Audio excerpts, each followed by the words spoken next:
ಸಂಘ ಉದ್ಘಾಟನೆ ಜಿಲ್ಲಾಧ್ಯಕ್ಷರಾಗಿ ವೆಂಕಟೇಶ ಕಂಬಾರ್ ನೇಮಕ.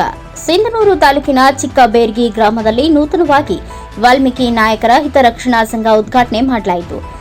ಸಂಘದ ನೂತನ ಜಿಲ್ಲಾಧ್ಯಕ್ಷರಾಗಿ ವೆಂಕಟೇಶ ಕಂಬಾರ್ ಹಾಗೂ ಉಪಾಧ್ಯಕ್ಷರನ್ನಾಗಿ ಪರಶುರಾಮ್ ನಾಯಕ್ ಬಾರ್ಲಿ, ಸಂಘಟನಾ ಕಾರ್ಯದರ್ಶಿಯಾಗಿ ಟಾಕಪ್ಪ ನಾಯಕ್ ಇವರನ್ನು ನೇಮಕ ಮಾಡಲಾಗಿದೆ.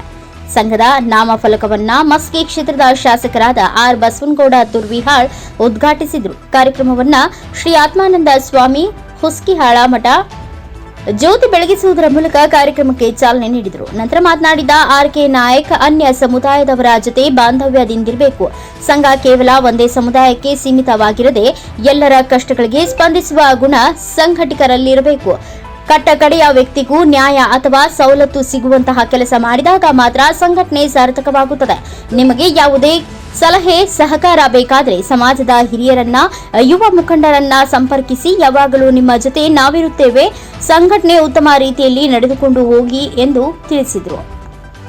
ವೇದಿಕೆ ಮೇಲೆ ಆರ್. ಸಿದ್ದನಗೌಡ ತುರ್ವಿಹಾಳ, ಭೀಮಣ್ಣ ಕಾಚಾಪುರ್, ಡಾಕ್ಟರ್ ರವಿಕುಮಾರ್ ಸಿಂಹ ಗರ್ಜನೆ, ತಿಮ್ಮಯ್ಯ ನಾಯಕ್, ಶರಣಬಸವ ಜಾನೇಕಲ್, ಮಹಾಸಭಾ ಹನುಮನಗೌಡ ಬೊಮ್ಮನಾಳ್ ಸೇರಿದಂತೆ ಇನ್ನು ಅನೇಕರು ಉಪಸ್ಥಿತರಿದ್ದರು.